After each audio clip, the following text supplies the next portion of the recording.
Hi there, welcome to By the Waterside. Today I'm down at Manor Fisheries in Headcorn. Set in the beautiful countryside of Kent, Manor Fisheries boasts three well-stocked lakes. Lake 1 will see the carp angler well accommodated for, with carps at over £30 to be caught. Only 4 anglers can fish the lake at any one time, so there's always plenty of room to target your quarry. Lake 2 again has carp to over £30, but with an added bonus of catfish up to 50. This lake is ideal if you're searching for your first catfish or a new PB, as many anglers have walked away with a smile on their face.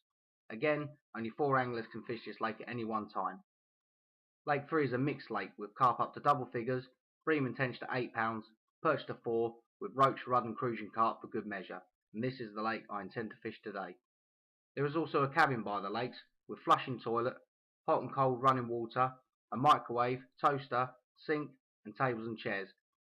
Night fishing is available, but to members only. All lakes are on a pre-booking basis only. For more information, log on to www.manorfisheries.co.uk.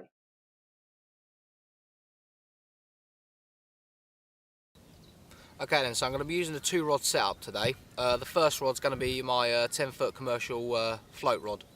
That's loaded with 3-pound mainline and a match reel. On the business end, got a Denim insert waggler, 5 number 4s. Again, the majority of the shot bulked around the float. At the bottom, got 3 number 4 shots again to get the bait down. A size 16 Denim Super Specialist hook. And what I'm going to do is I'm going to swap the hooks over when I decide to change baits. So I've got lob worms, sweet corn and stuff like that, and obviously a size 16 won't be ample for it, so I'll probably change it to maybe a size 12, size 14 wide gape. So that's the float gear. Let's have a look at the carp. Okay then, so for the carp, again I'm going to be using my 10-foot commercial carp rod with a small bait runner reel loaded with 10-pound mainline.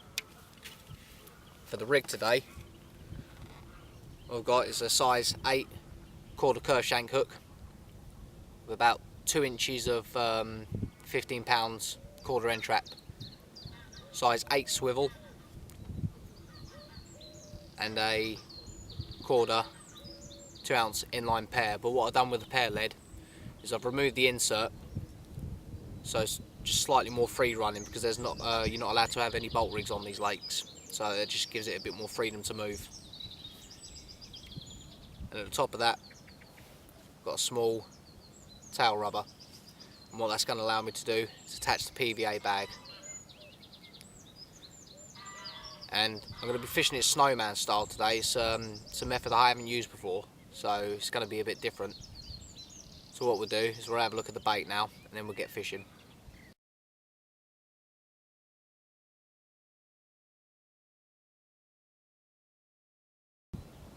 Okay then, so for the hook baits today, for the float rod, what I'm going to be using is a mixture of maggots, danger bean worms, lob worms, casters, sweet corn, anything that I can buy on I'll be using.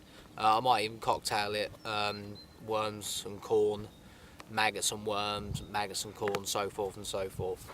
For the ground bait, what I've got is some brown crumb with some crushed halibut pellets, fine halibut powder. What we're going to do, going to add a few more whole 8mm halibut pellets to it. Some in there like that. And add some casters to it as well.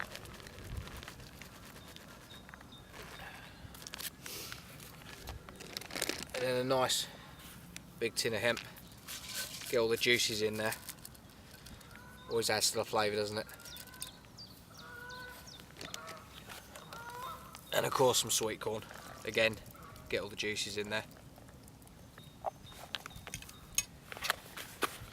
Get that a nice little mix around. Make sure it's all evenly mixed so you get a nice consistency.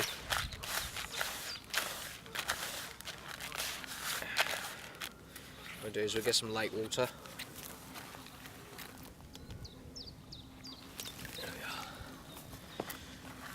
Just keep mixing it around until you've got the consistency you want.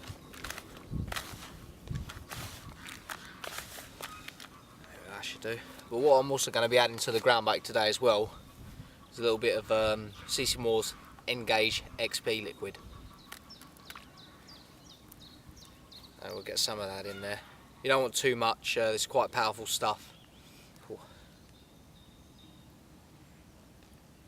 There we are, that'll do it. Hopefully this is going to get the fish feeding. There we are. Got a nice little handful of goodies in there.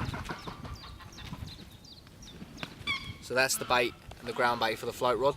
Let's have a look at what we're going to be using for the carp.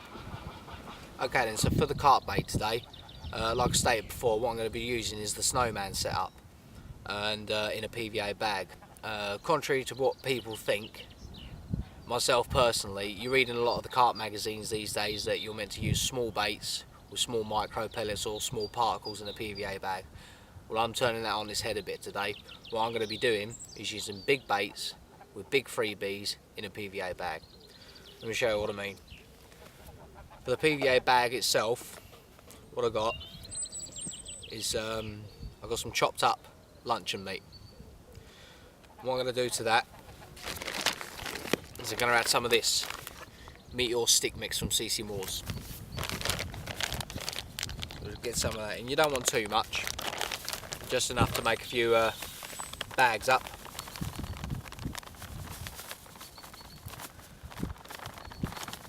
There we go, that'll do it. Just give that a thorough mix in with the luncheon meat. This meteor stuff's fantastic, and the reason I'm putting luncheon meat with it is because, as it states on the bag, it's meteor, therefore it's very, very meaty. So the luncheon meat should complement it quite well. It's nice and thoroughly mixed. What I'm going to do, use some of the matching liquid. Now obviously using a PVA bag, you don't want to add any water to this, otherwise it's going to melt the PVA. Give that a nice glug. I'll finish the rest of that one up. I'll have to buy some more now.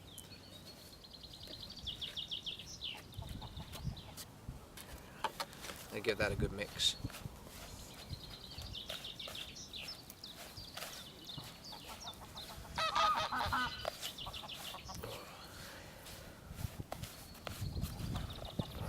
There we are. And what I'm going to do is I'm going to leave that stand for about 10 minutes. Just to let all the flavours soak in. Whilst we're doing that, we'll take a look at the hook baits. What I'm going to be using on the hook bait is again CC Moore Meteor boilies. These are the 18mm version. But what I've done is I've air dried a few of the boilies out and glugged them in this pot with the matching liquid. And what they've done over a period of time is they've soaked up all the liquid, and these really do humding, these really do stink. So it's going to add a bit of flavour. And what I'm going to do, obviously being a snowman rig, just going to top it up on top with one of the new CC Moore's Silent Assassin pop-ups, 10mm pop-ups. So what we'll do now is, once that's settled down a bit, I'll show you how I make my PVA bags up. Okay then, so to make up one of the PVA bags, what I'll do is, get one of the Silent Assassin 10mm boilies, and that goes on first. It's time to get the hands a little bit sticky. Get hold of one of the glug baits.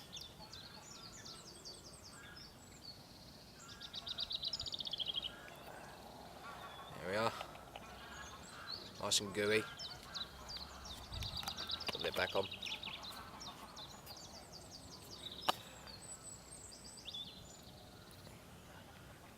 What you can do is any of the glug that comes off on your fingers, just rub it up your line. It can only aid in attraction, really. There we are. Thread it down onto your hook link, onto the hair.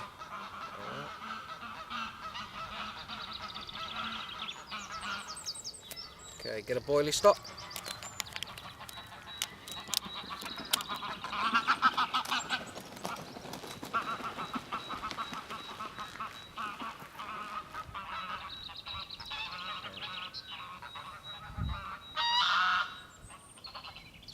that on there.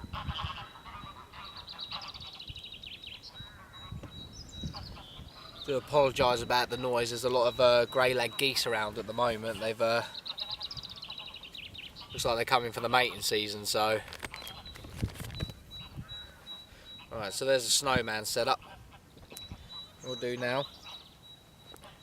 It's one of the large quarter PVA bags. I like to do my PVA bags a little bit differently.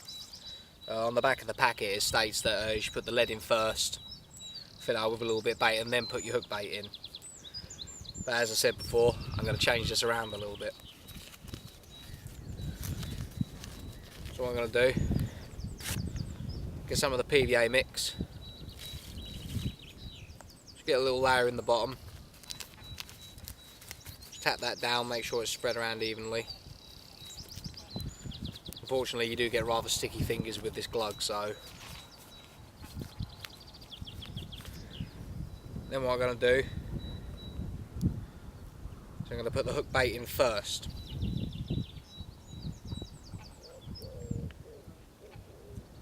There we are. What I'm also going to do is, just because obviously as they state in the magazines, to use small particles, small pellets with small hook baits. But just so it doesn't look a little bit odd out there, just put in a couple of unglugged 18mm meteor boilies in with the bag. Top it up a little bit more. There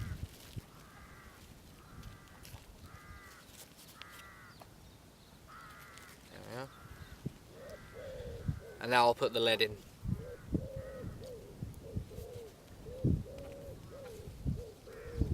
Hold it in the middle. Bring down the tail rubber.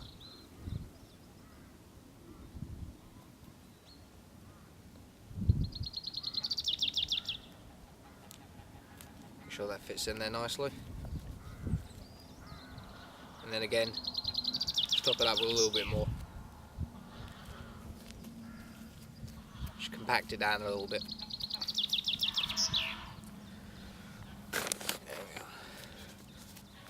Now this is the fun part. This is the part that you wish you never had taste buds.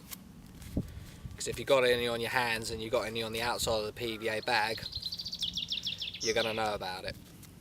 Just give it a little twist.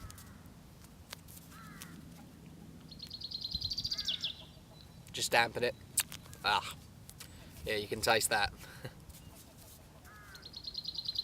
Now I'll keep it there. And what I'll do now, I like to bang the bag just a little bit, not too much, just to compact it all the way down. So it's nice and tight.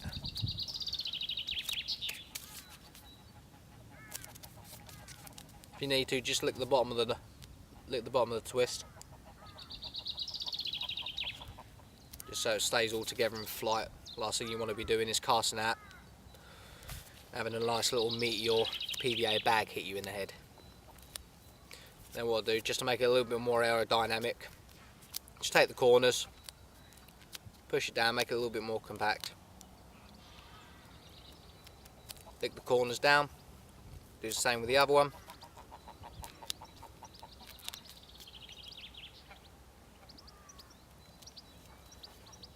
And there we go. Nice PVA bag ready to go. So that's the hard part done. Now let's have some fun and get fishing.